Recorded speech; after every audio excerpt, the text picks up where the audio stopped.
NIA అదుపులోని Warangal వాసి జకారియాను తిరిగి ఇండియాకు పంపించారు అధికారులు. శ్రీలంకకు వెళ్తుండగా చెన్నై ఎయిర్పోర్టులో జకారియాను అదుపులోకి తీసుకున్నారు ఎన్ఐఏ అధికారులు. 3 రోజుల విచారణ అనంతరం అతడిని విడిచిపెట్టారు. మా సంస్థ పనుల కోసం శ్రీలంక వెళ్తున్నామని అనుమానంతో ఇమిగ్రేషన్ అధికారులు అడ్డుకున్నారని జకారియా తెలిపారు. పూర్తి స్థాయి విచారణ జరిపి తనపై ఎటువంటి మచ్చ లేదని తెలుసుకున్నాకే వదిలేశారన్నారు. నేను ఉగ్రవాదినంటూ ఇష్టారీతిన వార్తలు ప్రసారం చేశారు. నా కుటుంబం నేను బతికే పరిస్థితులు లేవని మీడియా సంస్థలు నిజాలు ప్రసారం చేయాలని వేడుకుంటున్న జకారియాతో మా ప్రతినిధి వేణు ఫేస్ టు ఫేస్. ఉగ్ర లింకులు అంటూ కూడా చేసినటువంటి అసత్య ప్రచారానికి జకారియా చెక్ పెట్టారు. ప్రస్తుతం ఎవరితోనైతే పాక్తో లింకులు ఉన్నాయంటూ అసత్య ప్రచారం చేస్తూ కూడా సోషల్ మీడియాలో ప్రచారం జరిగిందో ప్రస్తుతం జకారియా మనతో ఉన్నారు. జకారియా, అసలు ఏం జరిగింది? ఎందుకు ఎవరు మిమ్మల్ని అడ్డుకున్నారు? అసలు ఏ రోజున మీరు చెన్నై ఎయిర్పోర్ట్కి వెళ్ళారు? అసలు ఏం జరిగింది మొత్తంగా? సార్, నేను 26వ తారీఖున నేను శ్రీలంక పోదామని నేను చెన్నైకి ఎయిర్పోర్ట్కి వెళ్ళాను సార్. చెన్నై ఎయిర్పోర్ట్లో అక్కడ ఇమిగ్రేషన్ డిపార్ట్మెంట్ వాళ్ళు నన్ను పట్టుకొని మీరు జమాతుల్ ముస్లిమీన్ అధ్యక్షుడిగా మీరు ఉన్నారు, మీకు వాళ్ళకి ఏ సంబంధం ఉన్నది, ఎందుకు పోతున్నారు, ఎవరితో కలవటానికి పోతున్నారు అని మన ప్రశ్నలు ఇచ్చారు సార్. ప్రశ్నలు నేను జవాబు ఇచ్చాను. 2 రోజుల దాకా నన్ను ఉంచుకొని నా పాస్వర్డు నా ఫోను అవన్నీ తీసుకొని వాళ్ళ దగ్గర నిఘాలోనే ఉంచుకొని అన్నీ పరిశీలించిన తర్వాత మీరు క్లీన్గా ఉన్నారబ్బా, మీతోటి ఎలాంటి ఇబ్బంది లేదు, మీరు వెళ్ళిపోవచ్చు అని నాకు నిన్న మధ్యాహ్నం పూట అక్కడ నుండి వదిలేస్తారు సార్. నేను ఇక్కడికి వచ్చేతలికే ఇప్పుడు ఇలా 30వ తారీఖు 5 గంటల పొద్దున ఉదయం 5 గంటల ప్రాంతంలో నేను వరంగల్ చేరుకున్నాను. వరంగల్ చేరుకున్న తర్వాత మా భార్య పిల్లలందరూ గళ్ళు పెట్టుకొని ఇళ్లల్లో భయంతో ఏడుస్తూ ఒక్కసారి పొంగని వాటేసుకొని మా అమ్మ మా చెల్లి వీళ్ళందరూ అసలు నువ్వు ఆడికి పోయావు వీళ్ళందరూ ఏంది అని నాకు చూపించారు సార్. అలాంటి టైంలో అసలు ఏం జరుగుతుందని నేను చూసాను. నాకు ఎందుకంటే అప్పుడు దాకా పోలీసు వాళ్ళు ఫోన్లు తీసుకొని ఉన్నారు కాబట్టి నాకు ఏం తెలియదు అసలు నా మీద ఏం జరుగుతుంది. అది చూసి వాళ్ళు చూపించిన తర్వాత ఒక్కసారిగా నేను కూడా భయపడ్డాను సార్. నాకు పాకిస్తాన్కి అసలు ఉగ్రవాదం ఏంది, నేనేంది, నేను గత కొన్ని సంవత్సరాలుగా మన శివానగర్లో ఇక్కడ ప్రజలు ఎంతో ఆప్యాయతగా నన్ను చూసుకుంటూ నా హోటల్లో నడుపుకుంటూ ఉన్నాను సార్. నా బిర్యానీ పాయింట్ నా కొడుకు నేను అందరం కలిసి కష్టపడి చదువుకున్నాను ఇక్కడ ఉన్నాను. ఇప్పుడు నా భార్య పిల్లలు అందరూ కూడా భయంతో వణికిపోతున్నారు. నా పిల్లలు చదువుకునే కూడా అందరూ కూడా ఇప్పుడు ఏంటంటే దేశద్రోహులు, ఆటంకవాదులు అది ఇదని ఇది చేశారు. మళ్ళీ నేను అక్కడ ఎక్కడైతే ఉంటున్నానో అక్కడ అందరు నన్ను చూడంగానే సాహిబ్ గారు ఎప్పుడు వచ్చావు అనేటోళ్ళు అందరూ కూడా నన్ను చూడంగానే పోయి ఇంట్లో జ్వరపడుతున్నారు సార్. ఇప్పుడు నాకు నష్టపరిహారం నేను ఏం చేయాలి, నేను ఎలా బతకాలి, నాకు అన్ని దారులు మూసుకుపోయాయి సార్. ఇప్పుడు నా గురించి క్లియరిఫికేషన్ ఇవ్వకపోతే ఈ మీడియా కానీ పోలీస్ కానీ నా అన్యాయంగా నేను నా భార్య పిల్లలతో చచ్చిపోయే పరిస్థితి వచ్చింది సార్. మీరందరికీ నేను ఒకటే విజ్ఞప్తి చేస్తున్నాను సార్, ఎవరి మాటలు విను, ఎవరి సలహాలు విని మీరు నా మీద ఈ నిందలు వేశారో ఇవన్నీ కూడా మీరు తొలగించి నన్ను మామూలుగా నేను జీవించేటట్టు నాకు సమకూరుస్తానని భావించి మీతోటి విజ్ఞప్తి చేసుకున్నాను సార్. ఎంతమంది వెళ్ళారు సార్? మీరు ఒక్కరే పోయిలా ఆ రోజున? మీతో పాటు ఎవరైనా వచ్చిర్రా? అసలు ఏం అడిగిరు వాళ్ళు మిమ్మల్ని? సార్, మేమందరం 3 దిక్కుల నుండి అంటే చెన్నై నుండి 9 మంది సార్ మొత్తం పోదలుచుకున్నది.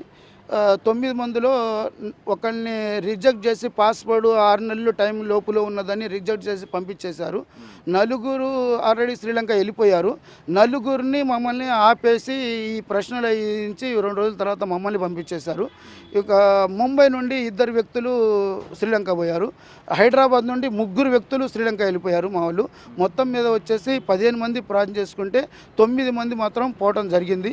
చెన్నై నుండి 4, హైదరాబాద్ నుండి 3, 7, 2 ముంబై నుండి 9 మంది పోయి వచ్చేసారు సార్. నేను నా తోటి 3 మనుషులు పోలేకపోయాం. అంటే ఏంటి మీ అందరు కలిసిపోయి శ్రీలంకలో మీ ఆర్గనైజేషన్ ఏం పని చేస్తుంది అసలు? ఆడ ఏం చేయడానికి సంఘం గురించి మా సంఘం నాయకుల్లో మాలో కొన్ని విభేదాలు వచ్చినాయి. విభేదాలు ఏంటంటే మేము ఎవరికి కూడా ముస్లిమ్స్ అన్నవాళ్ళు విడివిడిగా గృహగృహాలుగా ఎవరైతే విడిపోయారో వాళ్ళతోటి ఏ సంబంధం లేదని మేము జీవిస్తున్నాం సార్. ఇప్పుడు వచ్చిన వాళ్ళు ఏంటంటే అందరినీ కలుపుకొని పోదాం, మనం కూడా అభివృద్ధి చెందొచ్చు అని. అభివృద్ధి అంటే ఏంటి సార్? మన బ్యాంక్ బ్యాలెన్స్లు బాగా కావటం, మనది ఏంటంటే మన అందరు చాలా పెద్ద పెద్ద పెద్ద మనుషులు అవ్వటం, పెద్దవాళ్ళు అందరూ కూడా మనలో రావటం అనుకుంటున్నారు. అసలు అభివృద్ధి అంటే ఏంటంటే దైవం చెప్పిన విధానాన్ని పాటిస్తున్నామా లేదా అనేది అది మేము చూసుకున్నాం. ఇప్పుడు మనకు సావొస్తే మేము సృష్టికర్త ముందర నిలబడేటప్పుడు నీ ఆచారాన్ని పాటిస్తూ మేము చచ్చిపోయామా లేదా మీ ఆచారానికి విరుద్ధంగా చచ్చిపోయామా అది అదే అసలు మా కాన్సెప్ట్ సార్. దానికోసము ఇలా మేము చెయ్యలేము, ఒకవేళ మీరు అందరినీ కలుపుకొని అయితే పోదలుచుకుంటే మేము మీతోటి లేవు అని చెప్పడానికి నేను శ్రీలంక పోతున్నాను సార్. ఈ టైంలో వీళ్ళు పట్టుకున్నారు సార్. అంటే మొత్తంగా వాళ్ళు ఏమైనా ఇబ్బంది పెట్టారా మీకు? అసలు ఈ 3 రోజులు వాళ్ళు ఉంచుకున్నారు కదా, ఫుడ్ కానీ వాళ్ళు ఎవరు అరేంజ్ చేసారు? అసలు మీకు ఏమైనా కుటుంబ సభ్యులతో మాట్లాడే అవకాశం ఇచ్చారా? సార్ నాకు కుటుంబ సభ్యులతో ఎలాంటి వాళ్ళతో ఎవ్వరితోటి సార్, నా కొడుకుతోటి కూడా మాట్లాడుకునేది వాళ్ళు కలిపేయలేదు. లేదు ఇప్పుడు నువ్వు ఎవరితో మాట్లాడొద్దు ఇయ్యలేదన్నారు. ఫోన్లు గిన్లు పాస్పోర్ట్లు అన్నీ తీసుకొని వాళ్ళ దగ్గరే పెట్టుకున్నారు. నాకు తిండికి ఉండటానికి మాత్రం ఎలాంటి ఇబ్బంది చేయలేదు. ఒక్క చెయ్యి కూడా నా మీద వేయలేదు, నన్ను ఏం లేదు. ఉట్టిగా ప్రశ్నించారు, ప్రశ్నకి సమాధానం చెప్తా పోయాను. తిండి కూడా వాళ్ళు ఒక వ్యక్తిని పంపించి తిండి తీసుకొచ్చి ఇచ్చాడు. ఒక రూమ్ లాడ్జ్లో ఒక రూమ్ తీసుకొని అక్కడే పెట్టించారు. వాళ్ళకి ఎప్పుడు అవసరం ఉంటే అప్పుడు పిలిపించి మళ్ళీ నాతోటి ప్రశ్న చేసి మళ్ళీ రూమ్కి పంపించేవాళ్ళు అలాగా. కానీ నాకు ఎలాంటి ఇబ్బంది వాళ్ళు చేయలేదు సార్. మీ దగ్గర సీజ్ చేసిన వస్తువులు మళ్ళీ మీకు అప్పచెప్పారా? మీ అన్నీ నా ఫోన్లు, నా పాస్వర్డ్ అన్నీ అప్పచెప్పారు సార్. అన్నారు సార్ మీలాంటి వ్యక్తులు చాలా చాలా తక్కువ ఉన్నారు, మీరు చాలా గుడ్ పర్సన్, మీరు వెళ్ళిపోండి, మీరు ఏదైనా చేసుకోండి, నెక్స్ట్ శ్రీలంక పోవాలనుకున్నా కానీ నాకు ఇన్ఫర్మేషన్ నేనే స్వయాన ఫ్లైట్ దాకా మిమ్మల్ని వదిలిపెడతాను, ఇప్పుడు కూడా నువ్వు పోవాలనుకుంటే నీ దగ్గర నేను వదిలిపెడతా అన్నారు. నా దగ్గర అంత డబ్బులు ఇస్తారు, ఆల్రెడీ టికెట్ పోయింది, ఓ రిటర్న్ టికెట్ కూడా ఉండే, అది కూడా పోయింది. ఇప్పుడు డబ్బులు మళ్ళీ నేను కొత్తగా పెట్టుకోవాలంటే ఇవ్వలేదన్నారు. అయితే కొన్ని పెట్టుకో, కొన్ని మేము మా తరపు నుండి కూడా చెప్పిద్దామన్నారు. అయినా కానీ నా దగ్గర అవి కూడా లేవు, 5,000 రూపాయలు మాత్రమే ఉన్నాయి జేబులో, ఇంకేం లేవు. అంటే వాళ్ళు సరే నువ్వు అయితే ఇంటికి పోయి, ఇప్పుడు ఇంటికి పోయి నెక్స్ట్ ఎప్పుడైనా పోతున్నావు అంటే నా ఫోన్ నెంబర్, నేను టచ్లో ఉంటా, నేను ఫోన్ నెంబర్ ఉన్నది, నేను మాట్లాడతా, నువ్వు ఎప్పుడైనా రావదలుచుకుంటే నాకు ఫోన్ చేసిరా, నేను ఇక్కడ అన్ని చెప్పు ఉంచుతాను. జమాతుల్ ముస్లిమీన్ ప్రెసిడెంట్ మొహమ్మద్ జకరియా అని మా దాంట్లో అప్డేట్ చేసుకున్నాము. ఇప్పుడు నువ్వు ఎక్కడికి పోవాలన్నా కానీ నేను ఎవరు ఆపే ఇది లేదు అని చెప్పారు సార్. చెప్పి పంపించారు సార్ నాకు. అంటే మీరు మీ కుటుంబ సభ్యులు మీరు వచ్చిన తర్వాత మీ మీద అసలు ప్రచారాలు కొన్ని మీడియా ఛానల్ పేపర్లలో తప్పుగా ప్రచన జరిగింది. సో దీనికి సంబంధించి మీ కుటుంబ సభ్యులు మీ బంధువులు ఏమైనా అంటున్నారు? అసలు ఏం చేయబోతున్నారు మీరు ఇప్పుడు?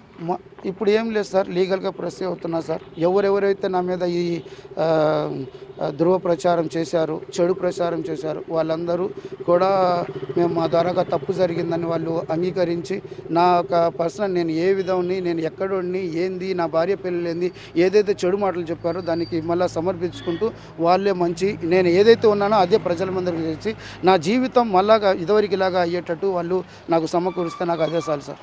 నేను ఇంకా వాళ్ళ మీద యాక్షన్ ఏం తీసుకోదలుచుకోలేదు. నేను అనుకుంటున్నది ఇది, ఏదైతే చెడు ప్రచారం చేశాడో మళ్ళా కాదు మాతోటే తప్పు జరిగిందని వీళ్ళు ఒప్పుకొని ఇచ్చేస్తే సరిపోతుంది సార్.